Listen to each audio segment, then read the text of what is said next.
Hi folks, welcome to Hoopsters Super Moms and Dad Show. At Hoopsters, we believe that learning comes best from experiences, be it our own or someone else's.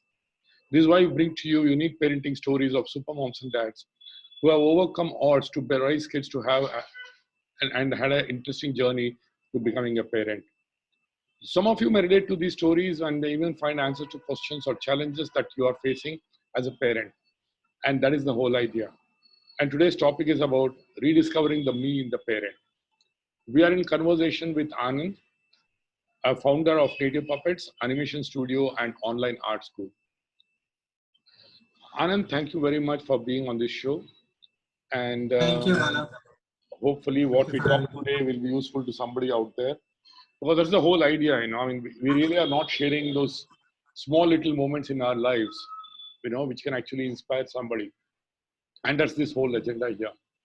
So coming to the first question of this show, tell us about what you guys do. Well, just once again, for those watching it, Anand and his wife Punita, Baid, are both involved in what they do, and they do it together. So since Punita isn't able to make it, we're just going to talk to Anand and hopefully have a great conversation. Yes, Anand, what do you guys do? Yeah, so well, I think we are in the creative space of animation, media, and entertainment, and we do productions. We do client servicing work. We develop our own original content, and the one that is most exciting and close to me is education in the art, animation, and the technology space. And we are providing this through our online platform.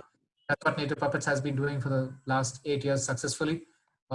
During the pandemic, we started off teaching 3D animation programs and courses to young children. We did this in Middle East, in the US, in the local market here as well, in India. And it has been an amazing experience. I mean, the first time I touched 3D, of course, was with you. And that was, I think, when I was 21 years old. And today, the fact that, we are able to see kids do this at the grade 5, grade 6 age. Yeah, and I can't wait to see what they'll do when they turn 21. So yeah, it's very satisfying. I mean, we are in the animation space in education. Okay. So Anand, we are here to talk about your epic trip from Bangalore to Paris. And when I heard first of other friends of ours, I was quite shocked and surprised, and I said, wow, I wish I could do that. So how did this whole thing come about? And whose idea was it? Or how, the whole story behind it? Yeah, so it was my idea. And I got this bug from my dad when I was young, like a kid, and we come from Rajasthan. So our dad used to take us, in these jeeps, and we used to go touring around in Rajasthan. And so that was fun. And then eventually, I think over the years, it just latched on. And I think in around 2014, I started reading up. So the genesis of it was laid in 2013, although when my kids were even younger at that point. So we drove down to Rajasthan. We did a 21-day journey from Bangalore to Rajasthan, and we got back. So that was really the genesis. We really enjoyed that whole process as a family. And then in 2014, I ran into a blog. I ran into many such blogs, in fact, of Europeans actually taking road trips. From Europe, they would send their car to Mumbai and then tour whole of India, and then get back to Europe from the Chinese and the Silk Route and the Russian route and so on. And when I started reading that up, I think that is where the whole bug bit onto me, and I kind of got obsessed with that idea. It wasn't practical at all at that point in time, purely because literally there was no Indian family who had done it. There have been individuals, there have been friends, but no one with young kids had done it from India, and no one had done it in a small car that we did it in, and no one also took the Silk route that we took. Everybody normally take the Russian route. That's like the most popular route. Not that we wanted to prove anything to the world. It's just that Silk route was more, I think, more exciting because of. Sorry about the dog. So it was more exciting because of a lot of history and architectural and beauty involved in this original Silk route. So yeah, that's how it was. I mean, I put this in front of wife, and she thought I had lost it, and she thought I was joking. And she, it was like a floating, fleeting, conversation I was having with her. I showed her the map, saying, "Hey, what if we did this?" And she said, "Yeah, yeah, it's never going to happen." And then 3 months later, I got her some papers to sign, and those were the visa papers, and that hit her. That was like, okay. And my parents wouldn't believe it. So, they were like, "Anand, you're crazy and you have a crazy idea, but why do you want to take the kids along?" Bala, my kids at that point, my daughter was 7, my son was 11, super young. And so they said, like, why do you want to tag your kids along? And we were very clear when Punita got on board with the idea. So we both made a conscious decision that if we did this, we will do it with the kids no matter what. I mean, we don't know how we're going to do it purely because there's no record for me to read and say, okay, you know what, these are things, and with the kids, this is what we're going to run into. But we were just obsessed that we want to do this as a family, and yeah, and then it just worked out. I mean, there was, I think, 7 months of planning involved, but kind of fell into place for me. So how long was this journey? I mean, It was a 4 month long journey, Bala. A little less than 4 months, but yeah, I think, although the journey is about 5 years old, we pretty much remember many of those days. It's like 111 days precisely, very vividly. Especially my children. I mean, talk about a journey that you would have done with children locally here in India, and usually they will not remember. They'll not even remember that they went to XYZ places. But just the fact that we all experienced it all firsthand together and was super adventurous, I think they all very clearly remember in which town, in which country, in which city, and so on. Yeah. so how did your kids react to the idea? I mean, how did you tell them this? I think, yeah, I mean, kids, like anything that spells a holiday, I'm sure that they will just jump on board. And for them, it was the same thing. When I told them you're going to miss 2 months of schooling, they were even more excited. So we did 2 months of summers, and then there were 2 months of the school. So the period of June and July. So that's what it was. Yeah, at that point in time, they were studying in Dean's Academy in Whitefield, and the principal, Miss Shanti Menon, and she was like, where the kids will have a lot more learning experience in a journey like this. So by all means, please take the 2 months off, and we'll get them up to speed when they come back. So yeah, so it was totally a 4 month thing, and they were thrilled that, in fact, they didn't want the journey to end. So my son was like, "Can we take the other route and then get back to India? Can we just do a round trip and do another 100 days of travel?" So yeah. So how did you guys get back from Paris? You came, you flew down, or what was it like? Yeah, so we flew down, and so that was the original plan. We would ship the car back to India. So usually this process is like very tedious. It takes like a month for the car to come back to India. Literally, the car also ends up having a passport of its own and so on, so that it can, exit a particular country and enter a particular country and so on. But yeah, that's what we did. We shipped the car back and we flew back. So what were the kind of holidays you would go to before this journey? I mean, you told me about the Rajasthan trip. Was it your regular thing to keep traveling with your kids and family?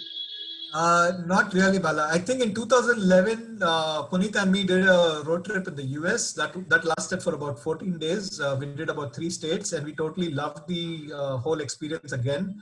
I think there's something very, very liberating, and it's really off the radar what people talk about, that when you're on the road, when you're on a holiday, you kind of feel very liberated and good about it, especially when you're driving, because you have good music accompanying you, and there is no checklist, there is no agenda that, okay, we have to go to this monument and take a picture and so on. You kind of, literally just living that moment.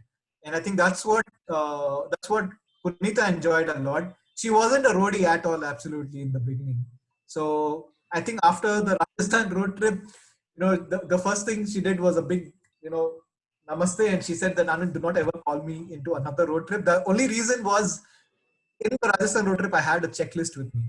So we went to all of these amazing monumental historical places that India has. 33 Ajanta Ellora caves means I would go to all of them and dissect each of the history of take pictures and so on. Ranakpur temple, Dilwada Mandir, Ujjain temple, and I would go in really deep and start digging.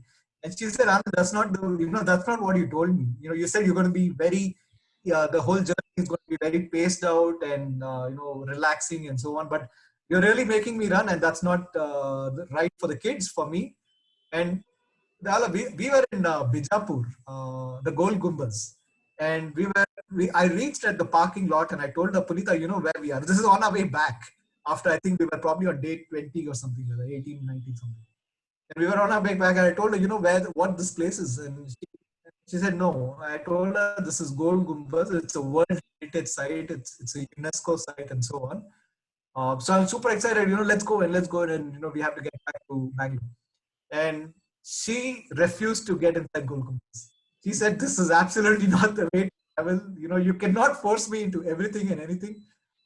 And that was a big learning for me. So you can imagine when I showed her the road trip for Paris, she did give me that look. But at the same time, I told her, look, there is no checklist. If we miss the Eiffel Tower after going to Paris, we miss the Eiffel Tower. So that's absolutely no issues about that.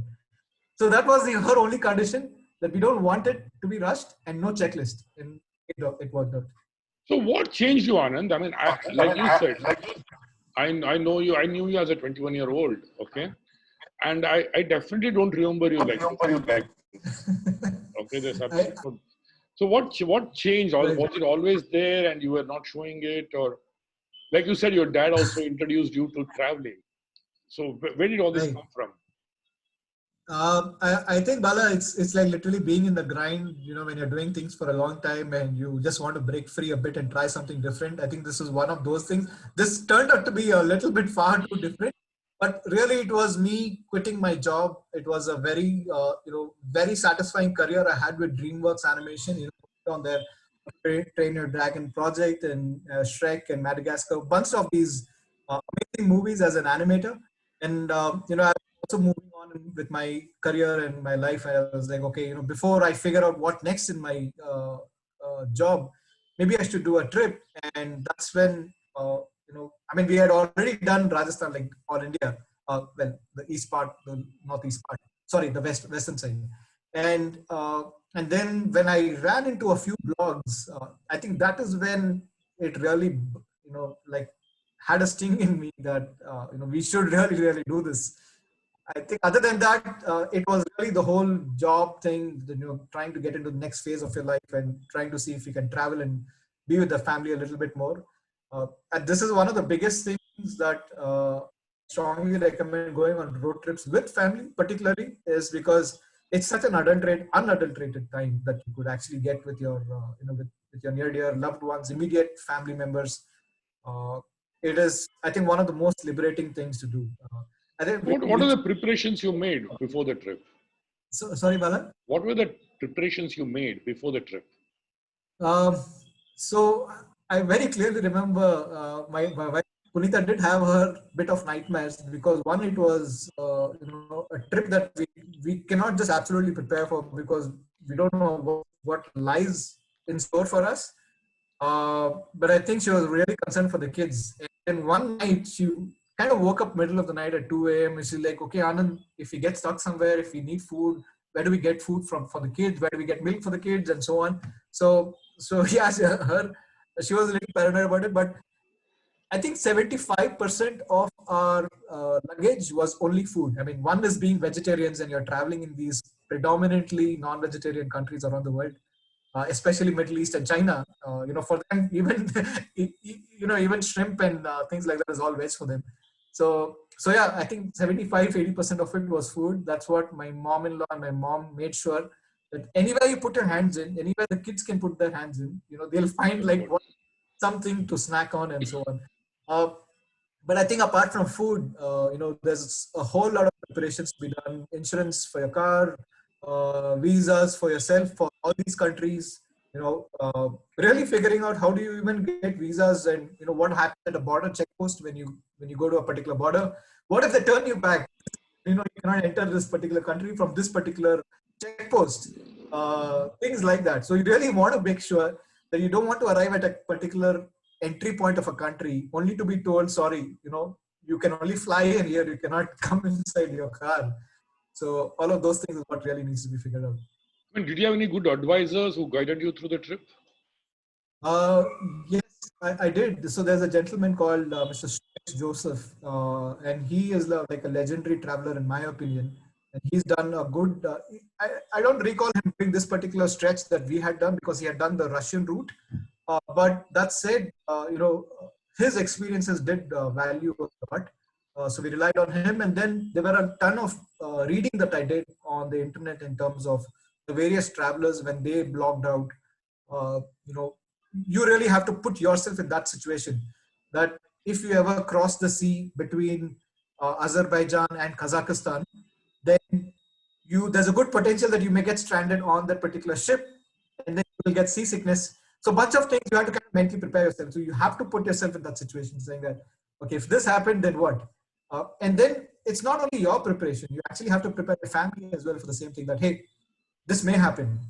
We may get stuck. I mean, what we couldn't prepare for and plan for obviously was the unfortunate earthquake in Nepal, which was very, very devastating. It was huge, and we were right in thick of.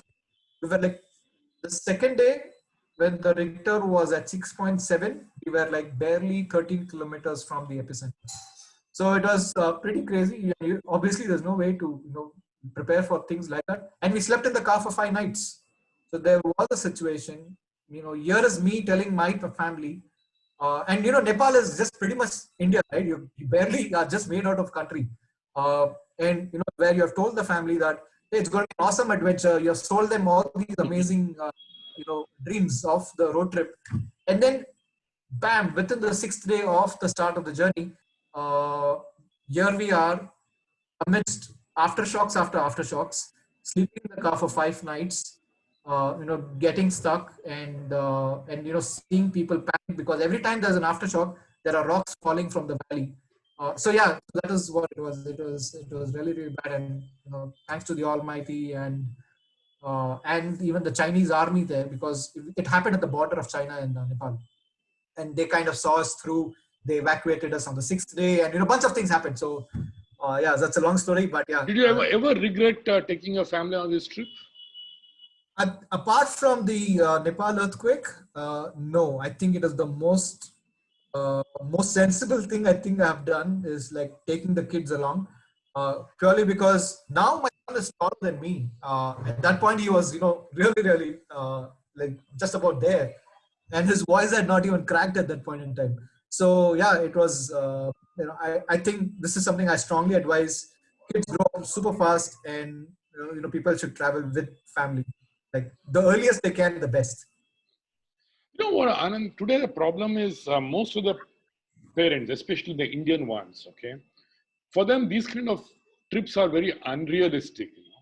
They can't even think of it. When they go from here to say Mysore, which is 100 kilometers away, it's a big story. It's a big achievement, or stuff like that, especially small young kids. So, what are your thoughts on that? And they don't like adventures. They don't want to take risks. They won't. So, what would you comment on that? Yes, but I think your question was, what Today, can be the advice for? yeah, people who Yeah, don't want to go on adventures, don't want to do anything different. Our family means an extreme safe, yeah, very very septic, stuff. yeah. What would Right, you advise them? What are your thoughts on that? right. I think similar questions were there in terms of security was one big question that what happens. I think Bala, I'm not able to see you. Maybe Oh, your sorry, sorry. Yeah, right. yeah. So security was a huge concern in terms of what if on the highway. Now the entire journey that we did was without a mobile phone. So if we got stuck somewhere in middle of two places and middle of nowhere, then we kind of pretty stuck. And not that we did it out of choice; it was just that the international just never worked, and we were kind of okay with it eventually. But I think one I think I feel personally that it's completely fine to travel. Yes, there are traffic issues, and especially when you get inside the city. But on the outside, if you have the right music and if you have the right companion, and you cannot force these things. Some of them are car sick, and they do get nausea, and they really don't. and you cannot really force someone with this, it's not going to work out.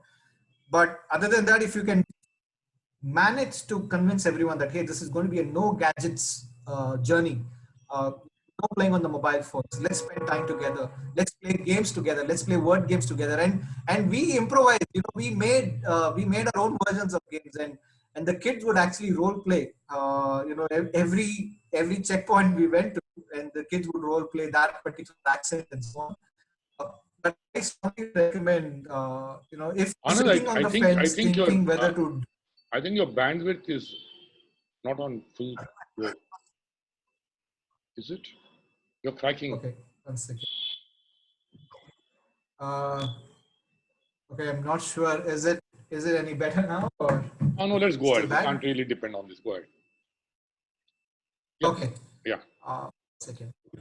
Bala, if it continues to be bad, let me know. I'll switch my network into a different network and see. I think you should switch it. Try switching it. Okay, all right. Yeah.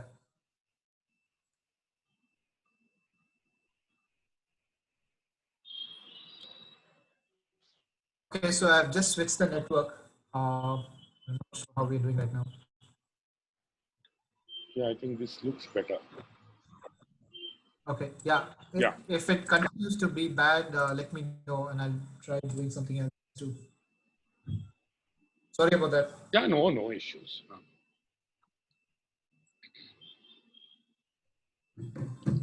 Right. Yeah. So, also let's come back to question. You said Punita and you were, I mean, she wasn't the roadie, So I'm sure she had different interests and you had different interests. So how did you guys get to, talk to each other about these things? See, I'll tell you where we are coming from. For us, the issue which we have noticed in real life is once the parent, or once the individuals marry, okay, they give up 50% of their individuality. When they have the kids, they give up everything that they liked. You know, like you have, mothers who are artists or dancers, they give up dancing. Father was interested in something, he gave it up. So we Indians have this whole habit of giving up everything that makes us and just become a parent, an obsessive parent. That's what we become. So we are trying to tell the world that, listen, unless you retain your individuality, unless you follow your own hobbies and your other passions, you know, you really cannot be the kind of parent you should be. And if you follow your own hobbies and interests, you actually end up becoming a better parent, you know. So that's the whole thesis that goes behind this thought process. So when it comes I to you and agree with you. Punita, Yeah. yeah, go ahead. Sorry. Go ahead. So when it comes to you and Punita, how did you guys sort that issue out? Right. I think you said it very rightly, Bala, that it's important that you pursue what you as an individual parent are passionate about, because there's also, I think, a subconscious way for children to learn about being passionate about something, and when they see that in their parents, and for most kids, parents are their first initial role models. So apart from your daily routine, what I was saying is, for most kids, parents are like their initial set of role models to look up to. And if they see that an individual parent is passionate about something and they are really pursuing it with a lot of interest, then I think in some ways, in their subconscious way, it does make a positive impact on the child. So I think it's important, like you said, for a parent to actually not give up on their personal things that they are passionate about and follow it. And uh, and I think there's really no need for that as well. There is a little bit of time management, and then you're able to get things going. So Yeah, I know. Everybody just blames the time, and that's where I don't understand. Okay, tell me, how do these activities actually help a parent? right, I think we all live in this whole rushed life that we are living in, and everybody's got those uh, personal, professional, financial goals to satisfy and kind of run after. For me personally, I feel going on holidays, and especially on road trips, even if you do a small road trip, it can be a one-day trip. One day, we have done this in the past, where and we kind of regularly do this more often now. My daughter is become an absolute roadie, and she's the one to instigate this at our end in our family, where she's like, okay, it's been a while, we hit the road, so she'll have some good collection of music, and we kind of go on. And I think the single most biggest win in all of this is that really, really, uh, I would say, compassionate bonding between the family members that happens. Uh, so yeah, I think we really spend time within the three walls or four walls of a car, talk to each other, and figure out what their music tastes are like, and so on. Okay, so I mean, let's basically. Were you guys always like this between you and your wife, or did it evolve through the marriage, or evolve through your becoming parents? What's the story? See, the problem is two people are not compatible. I mean, compatible since they come from different backgrounds, and there is Right. bound to be difference. There's bound to be different interests. So, how does a Yeah. family actually talk about these things? Uh, I think one of the most I would say uh, is like a most in the marriage, usually it's like a common sense thing for people to give space to their to the your spouse, and so on. So if you don't do that, and if you're kind of invading their spaces, then you will find friction, and the other person may not share it, that they're going through like a very contained space, because they feel that it's kind of being hijacked with what they really lived their life all these years, and then suddenly you're a spouse, and you have to let go of that space. So I think as long as you're sensible and empathetic towards giving that particular space to your spouse, uh, uh, I think that it just boils down to that particular thing. Honestly, I think it's not namesake. You really want to involve. I mean, I don't need to be a preacher for husband-wife thing, but I think these are just qualities that every individual, either must have or should have. That you want to involve, you want to empathize with what the other person really likes, not really for the namesake, but kind of hear them out in totality. Like give them that right ear and right space. So, post the journey, how did your conversations, or how did your conversations with your children change? Was there a value add to the whole conversation? Right. Honestly, Bala, I do get this question quite a bit, that has this impacted us, especially the children, in some ways. Um, I think it'll probably be only in the future where I will come to know how it has positively impacted them. As of now, I think it really is for us. It still is a journey that we're very fond of and is very memorable. Uh, that said, I have a confidence that uh, these kids, I got them to negotiate. I got my son to negotiate in a hotel in Turkey when I was super exhausted. My wife was tired, and she was like, we're not going to walk into the hotel and negotiate." And I would send my son. At that point, he was 10, and he would walk into the hotel. He knows the drill by now. I mean, it's day 70, so he knows exactly the questions we're asking. Do you have Wi-Fi? Do you have breakfast? We are vegetarians. We are four people, and what's the dollar conversion for you? And they say $100, and he says, okay, I'm looking at something at $60. Do you have a room in that $60-$70 space? That's about it. That's all the basic questions. But he did this, and he was very confident. No hiccups whatsoever. So I do see both of them are super confident when it comes to striking a conversation with a stranger. No cons But about that. what about your conversation with them?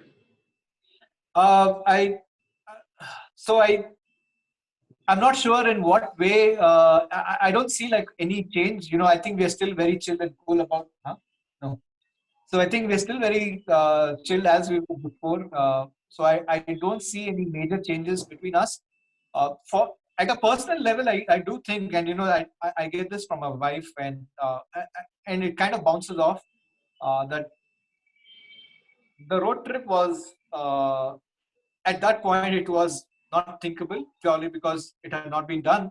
But when I have a down phase, or when we go through a lean patch, then we really reflect upon, okay, we actually made things that was not done before kind of possible, and the only way we did that was we stuck to the idea, we lived it, and we kind of just changed. and that was a huge win. So just today my wife was saying, when I was telling her, hey, I'm not feeling really good about this new project that I'm trying to go after, and I've been struggling on it for a year long, and it's like a passion project for me. She's like, Anand, you're an achiever, you'll get it done. So, and all of this comes from all our experiences that we have had with the journey. That's nice. That's really nice. So tell me, and how can you, what do you want to tell the people out there as to how they can make traveling enriching, for the whole family, instead of making it a very fashionable story? Today Right. people are going on holidays more as a fashion statement, or to Right. take pictures and put on the social media. Right. So how do people enrich these travels? I think there is so much there's so much of experiential learning that happens, and especially if, uh, uh, I mean, if nothing wrong with a package tour. Most people will not have the time liberty to actually go on extended holidays like what we did. But that said, even if you're doing, let's say, Chitradurga, or let's say you're doing Hassan, or you're doing Bijapur, any of these places, the the interactions that you will have in the local places, I think, uh, that is, I personally, for me, I mean, it's to an individual. You kind of rightly said it, that some people look at it more like a fashion statement, or holidays can be different. I mean, for some of them, it's really relaxing, and nothing wrong with that. I mean, we also go on relaxing holidays, but I think there's something really pleasant about going through towns, going through villages, having those local interactions. Uh, you know, Even when you see farming now, we didn't know of various ways of, when we see different paddy fields and rice fields and so on, we had never seen these things. And on a package tour, you'll never see these things. And that is very, very pleasing to watch. It's like, okay, this is where we get our food from, and this is how it looks, and so on. So I think on those lines, it is, personally for me, it's very satisfying. And thankfully for my family, they don't come to us, they don't come to me saying that, look, we're not going to go through these countryside roads, we're going to take the highway and just hit to the point, to the resort or to the hotel, and kind of just chill over there. No, they're not like that at all. They really like that local interaction, and so I think that is satisfying. So do you guys discuss in terms of geography, history, culture, even in your free time? Uh, not a whole lot, Bala. Yes, we do have a world map, like a huge world map, and then we do play our, like a countrywide, the classic game that, spot the country, spot the city thing. But other than that, I don't see any of my family members like being as geographically savvy as me. That said, one of the things that I do want to tell you, from road trips, what can happen, and no, you don't have to go on a Paris road trip for this. It can actually happen even in India. Everything that you learn in history books or geography books or science books, you'll actually witness it live. A lot of concepts, of course. Whether it's erosion, or whether it's climate change, or whether it's natural beauty, and all of those things that you normally hear, you'll actually witness it firsthand. Whether it's farming and so on. Yeah. So how do you and your Punita keep your sparks alive? Is in the journey you're saying, or Generally, because all this requires a relationship, It's not right? just a journey. Right. I agree with you, Bala. So I think with every husband wife, we do have our bits of non-agreements and fights and so on. And I keep joking this, that uh, uh, when we used to stay in Whitefield, and my parents in Vijayanagar, and when we have a fight and we're traveling from Whitefield to Vijayanagar, halfway through she'll stop the car and she'll say, I'm going to take a Uber, I'm going to take a cab, I'm going to take an auto and get back home. And on a journey like that, you cannot. I mean, where are you going to stop and take an auto? By all means, you can fight with me, but feel free to take an auto back to India. So obviously, that's not going to happen. So that said, I think it's uh, it's a given that if you're married, then you're going to have your share of ups and downs, and as long as you agree, and you agree to that particular fact, and if you're able to not keep that an extended case of argument, then you will be fine. I think that's something that we somehow cannot. Okay, we're coming to the point. Okay, but how do you Yeah. see? The thing is, today most of the relationship are struggling to survive. You know, I mean, especially in the pandemic. You know, what I hear from most of the counselors and psychiatrists and psychologists, the maximum number of cases they're actually attending to, you know, are cases about relationships going to a lot of strain. Okay, so Right. and one of the thing is definitely like we discussed earlier, it's about the claustrophobia of not being able to pursue what you like. Right. So Yeah. how do you encourage Punita to follow it up? I mean, I'm sure there's responsibility on you also. Right. Uh, so, so Bala, I'm not fully sure what is the what's the And when question? Punita comes, and how much Yeah. do you encourage Punita to follow her Oh, passion? absolutely. Absolutely. I mean, currently she is pursuing, again, it's a new project that we just developed. While it was initiated by me, and then she really took interest in the project, and now it has become absolutely her baby. And I'm pretty much now, uh, like riding second fiddle on the entire project, but she's taken complete ownership on the project. And uh, while I do have experience of being in a job and running our own business, so once in a while she would ask me for my inputs. But other than that, she's totally taking her own calls, and I'm very happy that uh, uh, absolutely. I mean, there's no qualms about it, and I don't see any reason as well. I mean, as long as she's having fun, uh, then I will do whatever I can in my capacity to support her. To I mean, she supported me long enough, and I think this is something that every I think married couple will experience and should respect is while your spouse may be supporting you for a very extended period of time in your lean phase or your struggling phase, or trying to get into a promotion into a job or trying to set up your new company and so on. There are so many sacrifices which as a husband you may not be able to imagine, but and there are many unseen as well.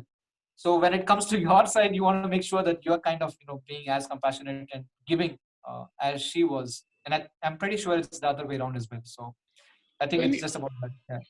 I mean, anything else you want to talk about how this whole rediscovering yourself, helped you as a parent? Um, uh, I will probably just leave some encouraging words in terms of I totally think travel is both satisfying, bonding, liberating, and it's very good family time together. Uh, do not go with an agenda. Kind of just keep it free flowing. Try not to do those. The leisure holidays are good, but try to do experiential travel as well, where you kind of go to a particular town to learn about lifestyle, to learn about culture. And I think if we did that, the kids will learn. They'll actually have a lot more purpose in terms of other than just like a holiday for the namesake of a holiday. Jump into the pool, have some good food, and then you're back home, and then get back to world. But I think when you do some different things, and especially at a very early age for the child, you will actually get them to see. It's just like taking your child to the zoo. You do that so that you kind of give that exposure to your children. But at the same time, there's a lot more things other than zoo as well. So there's a lot of local interactions to learn from and live from and so on. The three most exciting things that happened in the journey. I mean, let's begin with the three most horrifying things that happened in journey. Let's end on a happier note. Three most Okay. horrifying things, apart from the Nepal one. Uh, Apart from the Nepal one, so Nepal was horrifying. Other than that, there were just two other instances, and I think both were related with food. Other than that, honestly, there was absolutely no horrifying incident. The one experience we had in Iran, and we were struggling to communicate with the restaurant people that we are vegetarians. While we did our best, and my daughter learned, I think, maybe 5 survival phrases in 5 different languages, in Russian, in Persian, and so on. So she would say bedune goose, and and so on, and kind of explain to the restaurant guy that we are vegetarians. Uh, and so this person, towards the end, we ordered a dessert, and they served something which looked like a yogurt. And my wife had it, we all had it, and she felt something off with the dessert. So she asked, and then we started asking, and we used the word chicken, and we asked, is there chicken in this, and so on. I don't know who would put chicken in the dessert, but the manager nodded the head like this, and she thought there's chicken in it. And so you can imagine it's dessert, which means we have had a full meal. So she walks up to the washroom, and she purposefully pukes the entire thing out. She throws up, and she kind of forces herself to to get all of what she's eaten out. And so that was bad. Maybe it's just a communication thing, but the people in Iran are amazing. And then I think it was in Greece, where we saw this really fancy poster which was screaming vegetarian, and we were super happy. And again, you just pan down your eyes, and you're like, you look at shrimp, and you say, and you look at bunch of things, and all of those are part of the for them, that's vegetarian. So yeah, I mean, other than that, the most beautiful things was experiencing snow for the first time in Kyrgyzstan. As a family, we experienced it for the first time. We had not seen snow earlier. So when we arrived at Kyrgyz, it is the first day in Kyrgyz, and uh, we had not reached the main city. We were staying in it's a proper valley. There is no buildings. There are only 5 huts over there. They call them yurts. Uh, it's very chilly in the night. We arrive at 5 in the evening. It's all lush green, beautiful meadows and hills around. Next day morning when we wake up, it's white all over, and it snowed like crazy, and it was absolute beautiful, beautiful.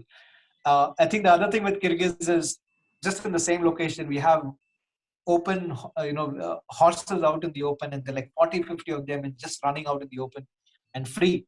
So that was beautiful.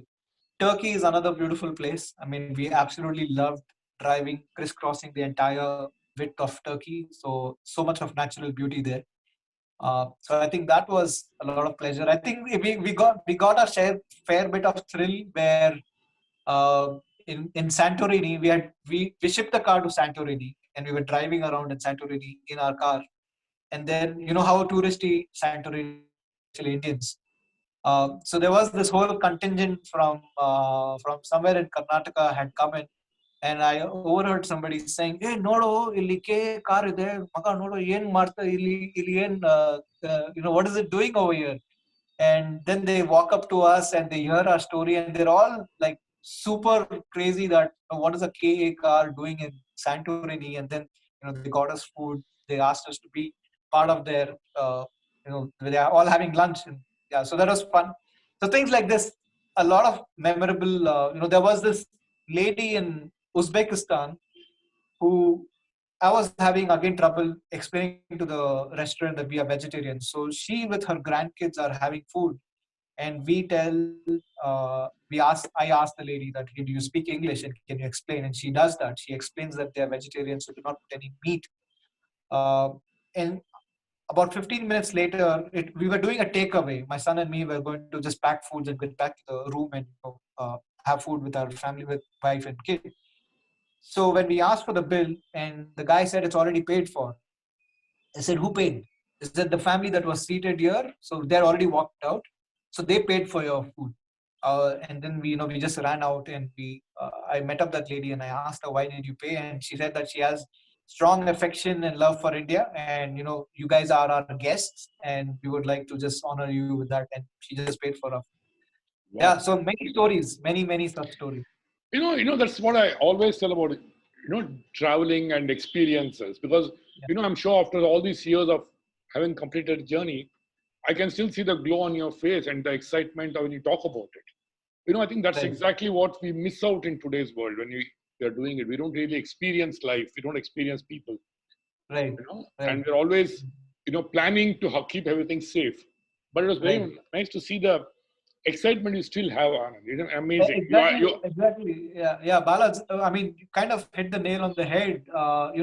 Take a package tour to Europe and come back, and 5 years later, will you have the same level of emotions? You will not. You will not. It's going to be a fleeting trip that you did with a package tour, and you come. Oh yeah, I saw the Eiffel Tower and I took some nice, lovely pictures and Yeah. so on. So, yeah, Absolutely. I mean, that's exactly what I was talking about. Where traveling should actually be what you guys did. Get out there, experience people. Right. Meet them, get into trouble or whatever. I mean, that's part of the whole story. Absolutely. And it's wonderful to see you smiling and still feeling excited. I Right, envy you to a level. I wish I could do that. Right. Possibly someday I would do that. Who knows? Anyway. You should. So, Totally. yeah, thanks, Anand. Thanks a lot, for being on the show. Right. And for anybody else watching this, we have much more stories on these kind of issues, these kind of stories. So please log on to hoopsters.in to know more. And thanks, Anand. Have a lovely evening. Thank you, Bala. Thank you so much for having me. Yeah, I'll keep in touch with you. All right. Okay, and Bye-bye. Bye-bye. Take care. Thanks. And say hi to Punita and your kids. We'll do that. We'll do that. Take care. God bless. Bye. Bye-bye.